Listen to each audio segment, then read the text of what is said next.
1914. On the killing fields of France, new weapons of mass destruction have turned battlefields into slaughterhouses. Something has to break the gruesome stalemate of trench warfare. The solution is an even deadlier machine, a machine that will change the nature of war and the course of the 20th century.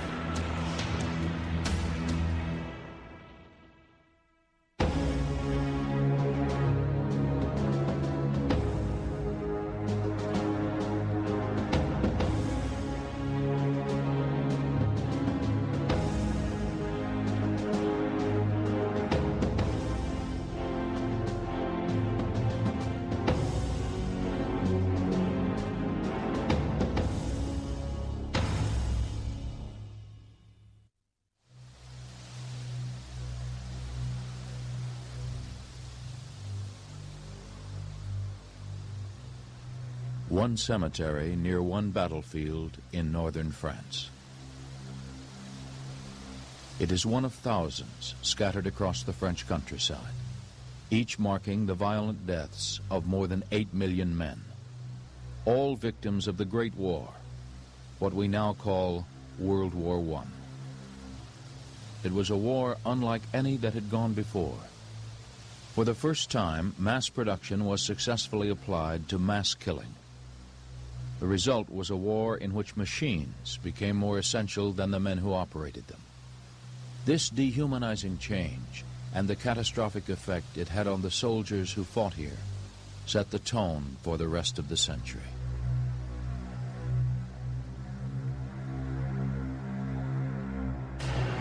In 1914, Europe was at the height of its wealth and power. European imperialism, as practiced by Britain, France, and Germany, seemed triumphant. Many of the nations of Europe were still ruled by monarchs, some of whom nursed grudges with roots dating back hundreds of years. But the infighting of royal families seemed of little importance next to the huge changes caused by the Industrial Revolution. In 1914, technology seemed to hold the solution to every problem. The vast increases in productivity that machines could bring promised a better life for everyone. The industrialized West was poised to conquer nature and remold the world, but the mass production of goods had little effect on human nature.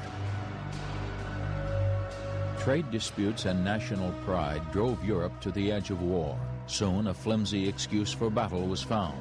In June 1914, the heir to the Austrian throne was assassinated. A month later, Austria, Turkey, and Germany were at war with France, Russia, and Great Britain. At first, the war was fast and mobile. The German army and its allies surged into France and Russia.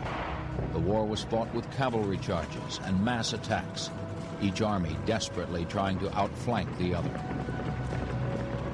The leaders of Germany, France, and England considered their armies evenly matched. Therefore, their generals felt the war would be a test of character. The better men, and by extension the greater nation, would prevail. But the new killing machines changed everything. Machine guns and artillery made no distinctions between brave or timid soldiers. The equation was simple. When steel impacts with flesh at high speed, flesh will yield. In the first 3 months of the war, 2 million men were wounded or killed.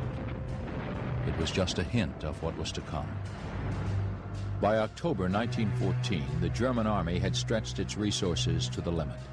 In order to hold on to their captured territory, the Germans dug in along an immense front line spanning the height of France, 475 miles long. It was called the Siegfried Line. Machine guns and barbed wire made the German line impossible to penetrate. The armies of France and England responded by digging their own trench lines.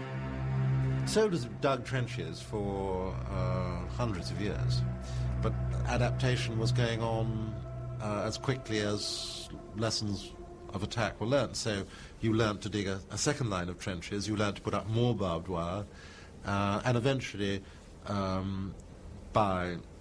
certainly by the beginning of 1916, an absolutely perfected and standard trench layout. It appeared with combat troops in the front line, their supports in the second line and reserves in the third line. They were connected to each other by what were called communication trenches, which went up and down so that you could walk up and down to the front line under cover.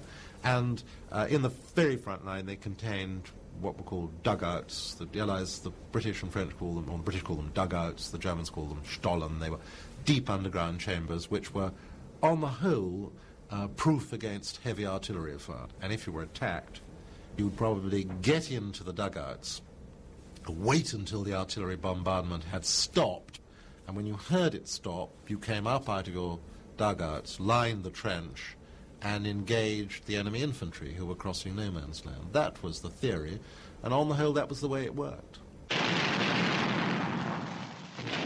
Private Leonard Hart, 5th New Zealand Reinforcements. My company went into action 180 strong and we came out 32 strong. Still, we've nothing to be ashamed of, as our commander afterwards told us that no troops in the world could possibly have taken the position.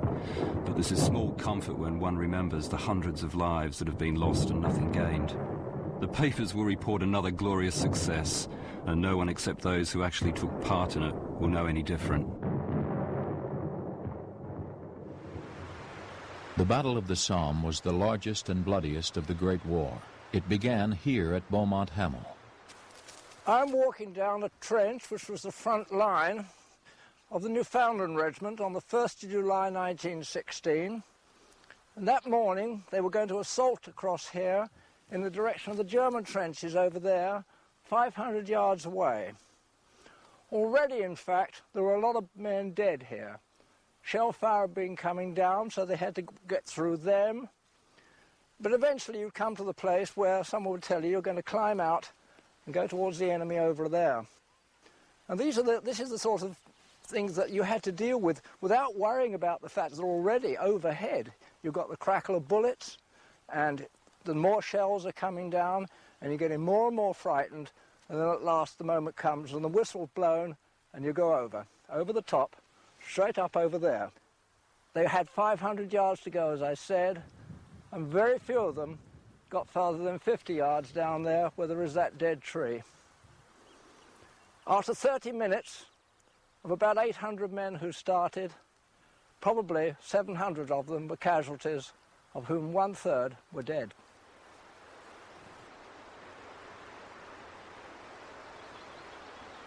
Generals didn't have sufficient confidence in the training of their soldiers to permit anti-machine gun tactics, fire and movement. If some of them lie down, others run, you make little rushes. It's nicer to talk about than to do in practice, but it can be done. Generals felt that if they let their soldiers maneuver in this way, their big offensive plans would never develop momentum. So they remained stuck with this idea of launching men in big masses across the front in relentless waves. And it was these wave formations which presented the machine gunners on the opposite side with their targets, and which accounted for the quite extraordinary casualties that were suffered. Literally hundreds and hundreds of British soldiers from the same battalion or brigade were killed or wounded without ever having left their own front line, without ever having crossed their own front line. Captain A.F.P. Christison, Queen's Own Cameron Highlanders. On Saturday, General Gough inspected our remnant. He remained mounted and said, "Well done, you did your best. I deplore your losses. I'm sure you'll all want to avenge their deaths, so I'm making you up with a large draft so that we can return and avenge your comrades." A man in the rear shouted angrily, "You're a bloody butcher." The general rode off, taking no notice.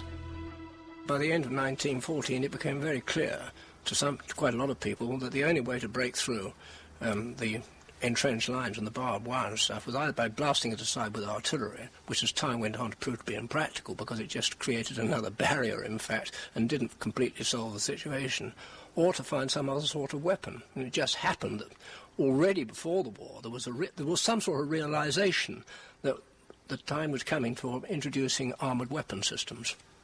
And the tank idea of the tank simply evolved from that. It just happened that most of the ingredients were present, including tracked vehicles which could cross broken ground, break through wire and overcome machine guns and artillery with reasonable facility.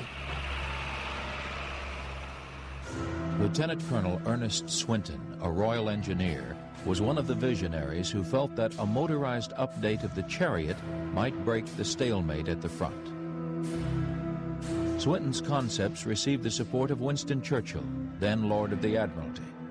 Although his domain was the sea, Churchill was fond of technology. He had already championed the use of armored cars in war and quickly saw the possibilities in a battleship for the trenches. The Admiralty funded the Land Ship Committee, and its first product was an experimental machine called Little Willie.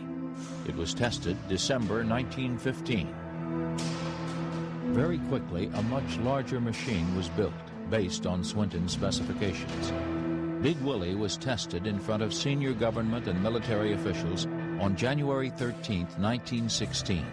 The huge, slow-moving machine managed to cross barbed wire blockades and trenches with little problem. The Army ordered 100 of the devices Swinton now called tanks, because the name was likely to catch on and be remembered. By August, the first Mark I tanks were delivered to the Army, which had already begun selecting and training men to crew them. The crews would see action almost immediately. For although tanks were only months old, British GHQ had decided to send them into battle by September. The war of attrition was out of control. Artillery and machine guns were slaughtering both sides. Over the 140 days of battle at the Somme, the Allies and the Germans suffered over 1,200,000 casualties while trying to gain 7 miles of worthless ground. The British prayed that tanks would break the stalemate.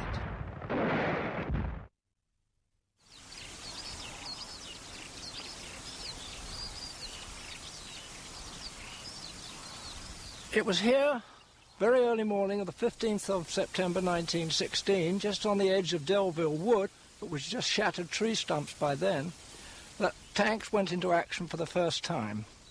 3 tanks of D Company, the tank corps that then was the heavy machine gun corps, were sent to work with infantry to capture a small trench up there as a preliminary to the main attack of the day. 2 broke down on the way up. But D1, under a Captain Mortimer, got here, advanced on time behind the barrage, took the trench, was hit by a shell, the tank was disabled, he evacuated the tank, and that was that. But that was the first tank action. 32 tanks reached the battlefield. Spread out over a 5-mile front, they lumbered slowly forward, crushing barbed wire and spanning enemy trenches. General Anzeiger, reporting from the German line. 2 mysterious monsters were crawling towards us over the craters. Our blood was chilled to the veins. The monsters approached slowly, hobbling, rolling and rocking. But they approached. A supernatural force seemed to impel them on. Someone calls them the Devil's Coaches. The tank had begun its long career as a weapon of terror. But the machines had many problems. They traveled at 3 miles per hour. Half of them broke down after a few thousand yards. Private Charles Cole, Coldstream Guards. We were due to make an attack on the Germans in 48 hours, and what we had to do was just to wait for the tank to go by us. All we had to do was mop up, consolidate our trench. We were at the parapets, waiting to go over and waiting for the tank. We heard the chunk, chunk, chunk, then silence. The tank never came. It was split-second timing. We couldn't wait for it. We had to go over the top. And we got cut to pieces. The first tanks were dangerous and unreliable, but it was clear they could break the trench stalemate. So the British Army formed a tank corps, headed by Major General Hugh Ellis. Ellis's deputy was then Colonel J.F.C. Fuller, probably the greatest military strategist of the 20th century. Over the course of the First World War, Fuller worked out the theory of combined arms attacks, using tanks in coordination with aircraft and infantry. GHQ was not convinced by Fuller's theories, but it did order 1,000 new tanks. The machines had caught the public's fancy and seemed a wonder weapon to the press. Field troops appreciated their power, but some remained skeptical.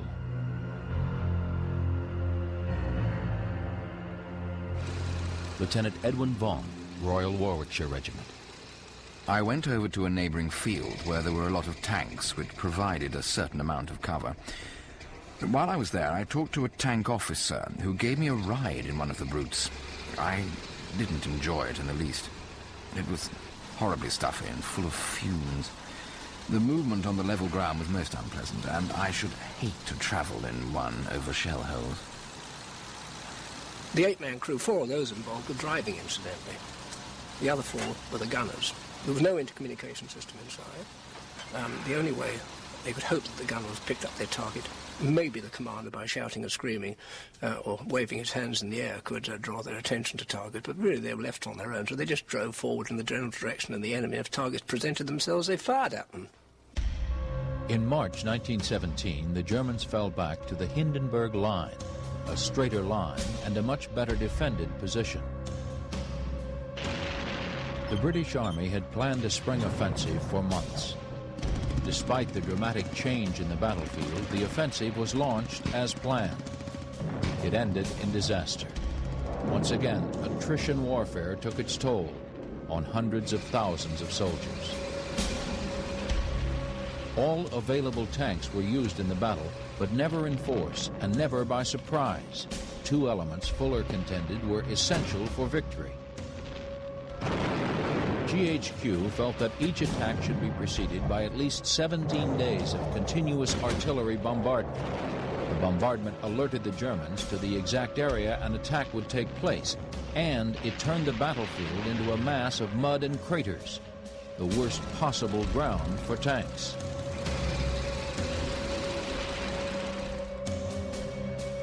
Losses were heavy. Tanks fell victim to the Germans' new armor-piercing bullets, and more often simply to bad terrain. Tank crews took heavy losses.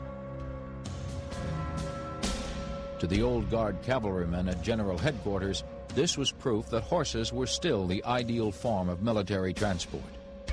The men of the Tank Corps began to suspect that their many opponents at GHQ were deliberately sending them into an impossible situation in order to discredit the new machines. Sergeant J.C. Allnut, Tank Corps. It was unfortunate that the decision to send the tanks rested with officers in high places. If these officers had been to see the salient, if they had had the brains of a child, they surely would never have committed the tank crews to practically certain death.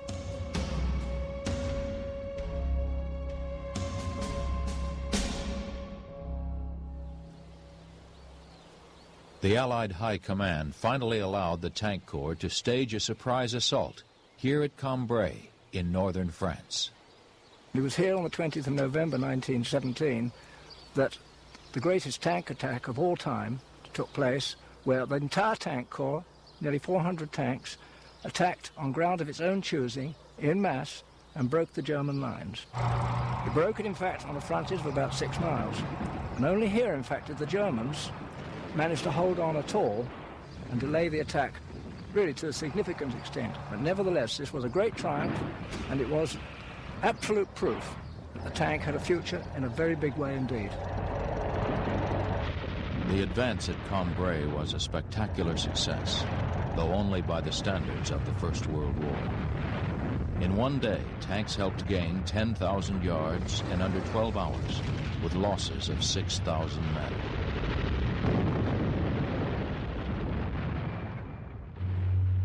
A similar attack without tanks at the Somme took 3 months, with over 250,000 casualties. But in the weeks to come, the Tank Corps would be badly bloodied by a German counterattack. By December 1917, most of the Corps' tanks were destroyed or unfit for combat. After Cambrai and a disastrous battle at Passchendaele, the Allies abandoned the offensive. British and French troops were exhausted. New troops would soon arrive from the United States, which announced its intention to join the war. The Eastern Front had collapsed as the Communist Revolution toppled the Russian monarchy. Tired and dispirited Russians quit the battle, freeing up German soldiers to fight in the West. The Germans launched an offensive in March 1918, their last desperate chance for victory. The Allies gradually pushed the Germans back, but as always, only at great cost. Once more, the war dragged on. Private Reg Lawrence, South African Brigade. Waiting for 0 hour, I could feel myself drifting away into a great quiet, almost as if I was in church. I kept thinking of the words of the litany. Good Lord, deliver us from lightning and tempest, from plague, pestilence and famine, from battle and murder, and from sudden death. Then there was a crash, and like 1,000 hurricanes the barrage started. Lieutenant H.L. Burks, Tank Corps. We went on through the most terrific shell fire because we'd run into our own barrage plus the German barrage. I could see the tail of the tank in front of me, and there was the most almighty crash. And we got a direct hit. That was an absolute tragedy because there were two brothers in the crew. One was a driver and the other one was a corporal. And the shell that came in and burst inside took his brother's leg off.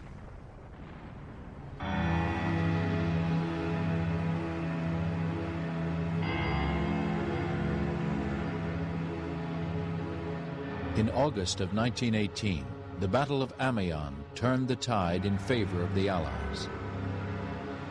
But 4 years of war had left France in ruins, a blighted landscape filled with the terrible debris of war, shattered machines, and shattered bodies.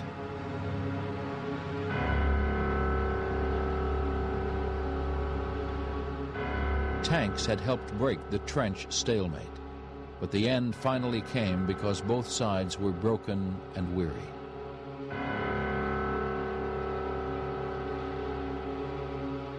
Private Reg Lawrence. Puckrin has shell-shocked. Roscoe is dead. I'm the last and I have no companions left. I see no excuse for war, unless it is in defense of home and dear ones. Otherwise it is just legalized murder, conducted on a grand scale. No one excuses individual murder, while in war you murder a man you have never seen, who has never done you an injury. But of course, we are fighting for national honor. How absurd. A soldier, when he bayonets a man, does not nurse the nation's wrongs in his breast.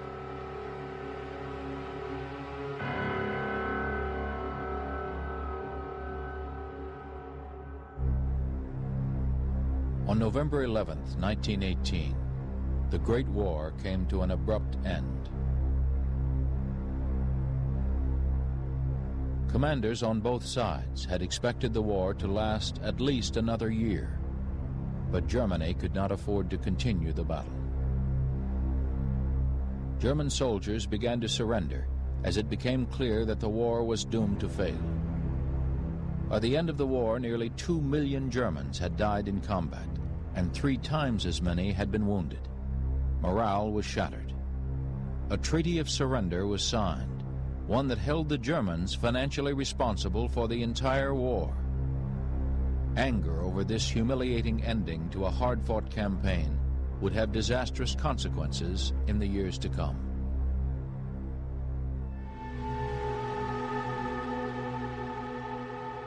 The true victor of the Great War was the machine. Mechanized warfare was now here to stay.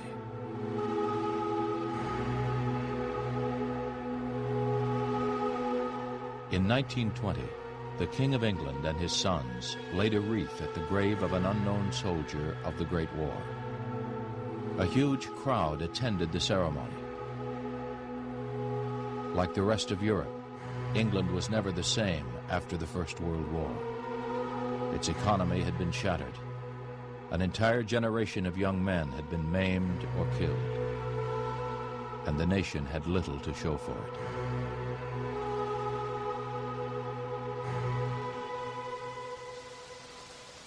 Before the war began, it was generally believed that the new killing machines were so efficient that nations would never go to war for fear of the consequences.